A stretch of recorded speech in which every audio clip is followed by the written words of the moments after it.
a legal battle. She also knew that I had a brother, an older brother named Marcus. What she also knew, and what she was banking on, was that Marcus and I hadn't spoken in 5 years. Marcus isn't a teacher. Marcus is a shark.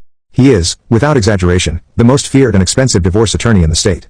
He's a legal predator whose name makes other lawyers nervous. And he was, for all intents and purposes, no longer a part of my life. We had a falling out after our parents died. It was over the family home, the house we grew up in. I wanted to keep it to preserve it as a memory, a place for our families together. I'm sentimental like that. Marcus, ever the pragmatist, saw it as an Oakwood asset. He wanted to sell it, divide the money, and move on. We had a bitter, terrible argument that ended with us on opposite sides of a canyon of stubborn pride. We hadn't spoken since. Evelyn had witnessed the tail end of that fallout. She saw me as completely and permanently isolated from the only powerful person in my family. In her strategic calculation, my greatest potential asset was a dead one. She was wrong. For 3 days after her announcement, I was in a dark place. She was right about one thing. I couldn't afford to fight her, not on her terms. The thought of losing my home, my savings, everything I had worked for was suffocating. On the 4th day, I hit rock bottom. And from there was nowhere to go but up. I swallowed every ounce of my pride, a pride that had cost me my brother for 5 years, and I found his private cell phone number. My hand was shaking as I dialed. I expected it to go to voicemail or to be answered by a sharp-voiced assistant. But after 2 rings, a familiar deep voice answered. "Hello, Marcus," I said, my own voice sounding weak and foreign to my ears. "It's Tom." There was a long pause. For a moment, I thought he was going to hang up. "Tommy," he finally said, the old nickname sounding strange after so many years.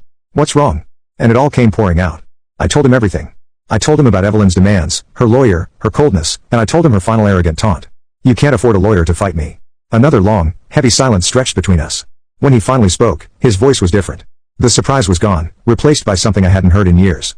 It was the sound of a protective older brother. It was the sound of steel. She said, "What?" he asked, his voice dangerously quiet. I repeated her words. "Okay," he said. "When and where is the first court appearance?" "Next Tuesday at the downtown courthouse," I told him. "I'll clear my schedule," he said. "Don't talk to her. Don't talk to her lawyer. Don't sign anything. Just show up on Tuesday. I'll meet you there." We hung up. I sat there, my heart pounding with a mixture of terror and a terrifying hope. Evelyn thought she had disarmed me.